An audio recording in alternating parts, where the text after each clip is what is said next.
धर्मी को पकड़ करके ले आओ। और महाराज बाबा गोस्वामी तुलसीदास जी को पकड़ के ले आया गया और एक मरा हुआ मुर्दा सामने डाल दिया गया। बोले आप कट्टर सनातन पंथी धर्म हिंदू बताते हो, इस मरे हुए मुर्दे में प्राण डाल दो।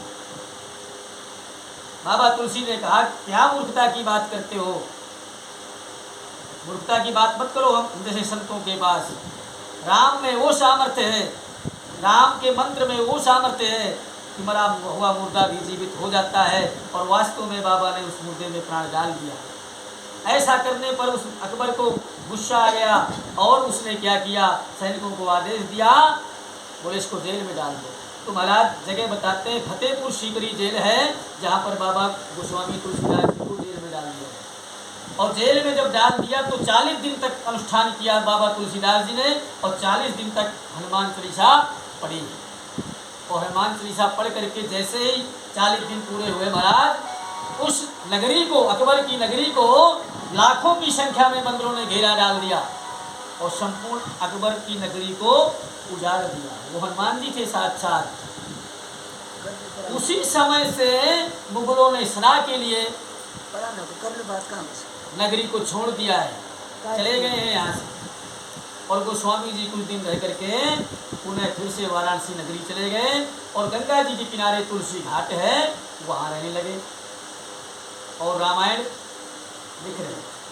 रामायण की रचना वही करी है और रामायण लिख रहे थे, लेकिन इतने में उनको ये हुआ कि भाई रामायण कैसे लिखी जाए, क्योंकि एक पूर्व जन्म की बात और है। जब आदि कवि हमारे महर्षि वाल्मीकि जी ने रामचरितमानस की संस्कृत में रचना कर रहे थे और अपनी रचना को करके स्वयं महादेव के पास कैलाश जा रहे थे, उस समय वही हनुमान जी महाराज, हनुमान जी वहाँ पहले से विराजमान थे और भाठा में, आप भाठा बोलते हो, पत्थर बोल देते हैं तो आपकी भाषा बोलनी पड़ती है, पत्थर में रामचरितमानस लिख रहे थे। और जब महाराज महर्षि वाल्मीकि जाते हैं तो देखते हैं कि वो पत्थर में रामायण लिखी जा रही है और रामायण तो मेरी, जो मैंने लिखा वो ये लिख रहा है। तो बोले मेरी तो ये जो लिखी हुई रामायण है ये तो व्यर्थ हो जाएगी। हनुमान जी के गोड़ों में गिर गए, बोले महाराज मैं तो इतनी मेहनत करके यहाँ तक पहुँचा हूँ और आज महादेव के द्वारा इसको सत्यापित होना है। हम लोग सत्यापित बोलते हैं, आप लोग क्या बोलते हो? सर्टिफाइड। क्या बोला? सर्टिफाइड। तो अंग्रेजी नहीं आती मेरे को। बोले आज तो सत्यापित होना है महादेव के द्वारा। और आज महाराज जब मैं लास्ट स्टेज पर पहुंचता हूं, सफलता की सीढ़ियों पर पहुंचता हूं, तो महाराज लास्ट पैड़ी से आज मेरे को नीचे गिरना पड़ेगा। महाराज कृपा करिए प्रभु। तो हनुमान जी ने क्या किया है, अपनी पत्थर में लिखी हुई रामायण को उठा के सारे पत्थर समुद्र में फेंक दिया और कहा था उसी समय हनुमान जी कि आपका अगला जो जन्म है महर्षि वाल्मीकि का दूसरा जन्म गोस्वामी तुलसीदास जी के रूप में होगा और मैं आकर के तुम्हारी सहायता करूँगा। तो हनुमान जी महाराज वहीं वाराणसी क्षेत्र में पहुँचे जहाँ बाबा रचना की तैयारी कर रहे थे। बाबा के पास गए, बाबा प्रणाम किए, पुरानी बात याद आ गई और प्रणाम करके कहा, बोले आप तो राम जी के बड़े नज़दीकी हो और मेरे को राम जी का दर्शन कराओ ना। हनुमान जी ने वचन दिया कि तुमको चित्रकूट में मैं राम जी का दर्शन कराऊंगा, लेकिन पहचान लेना। अब महाराज जी बाबा तुलसीदास जी चित्रकूट धाम पहुंच गए और चित्रकूट की परिक्रमा लगा रहे थे। उस पहाड़ की, पर्वत की, चित्रकूट में कुछ नहीं है। चित्रकूट गिरी अचल हेरी, वहाँ कुछ नहीं है, पढ़ता नहीं लिखा है। लेकिन महाराज अब क्या हुआ, बोले जब राम जी गए हैं ना, 14 साल का जब वनवास हुआ था तो राम जी वहीं से गए हैं और 11.5 साल का समय सबसे ज़्यादा चित्रकूट में बिताया है। 11.5 वर्ष तक जो है चित्रकूट में राम जी और वहाँ के जो आदिवासी क्षेत्र थे उन्होंने सेवा की। तो भगवान तुलसीदास जी परिक्रमा लगा रहे थे चित्रकूट की और इतने में 2 बालक घोड़े पे सवार होकर के आए। बड़े वीरवान थे, धनुष बाण हाथ में लिए थे, लेकिन उनके तेज का कोई पार नहीं पा सकता और बाबा जी के सामने से निकल गए, लेकिन बाबा पहचान नहीं पाए। बड़े तेजस्वी बालक थे।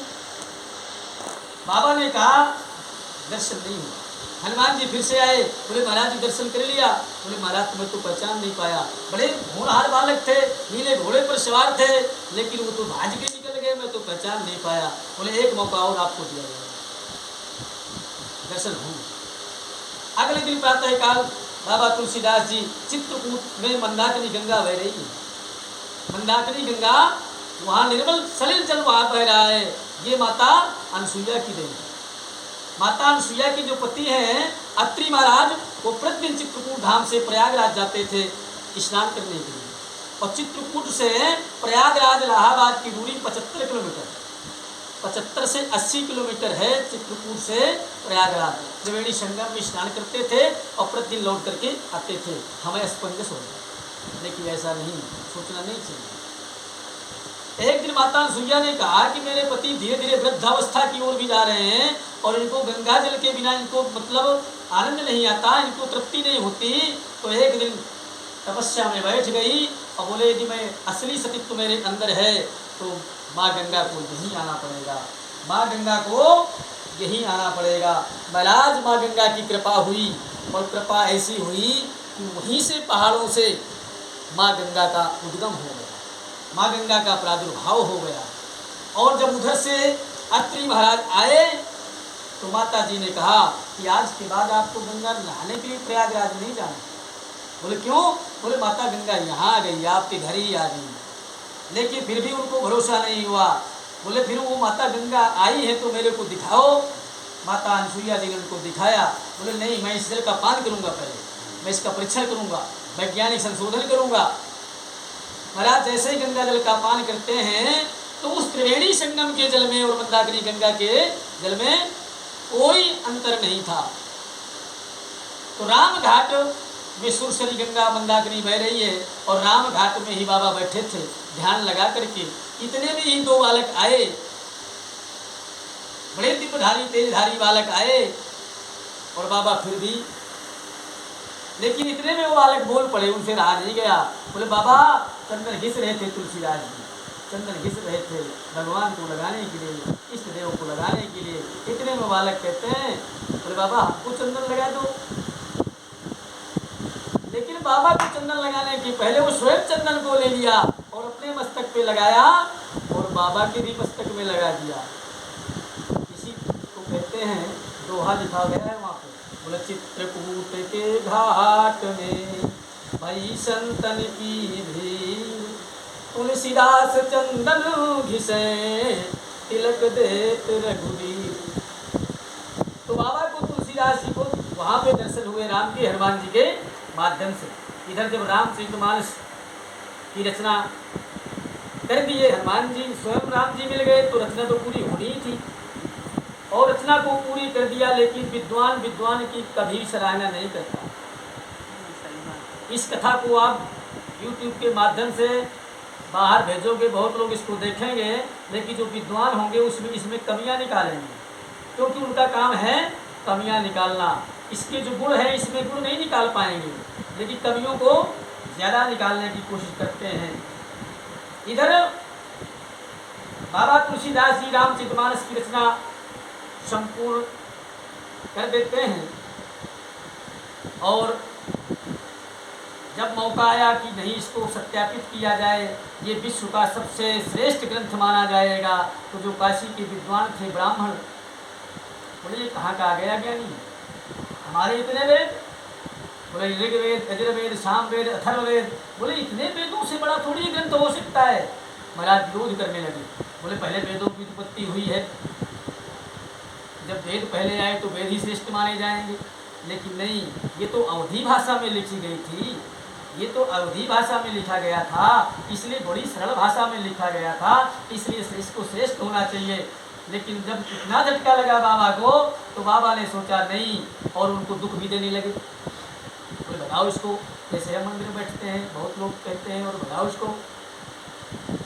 तो बाबा के ऊपर बहुत आक्रमण किया, लेकिन बाबा नहीं हारे और बाबा जो है काशी विश्वनाथ के पास पहुंच गए। बोले महाराज निर्णय आपके हाथ में है, मैंने जो कुछ भी किया है परोपकार कीजिए। बाबा के यहाँ गए, वहाँ के पुजारी बाबा अपने ग्रंथ को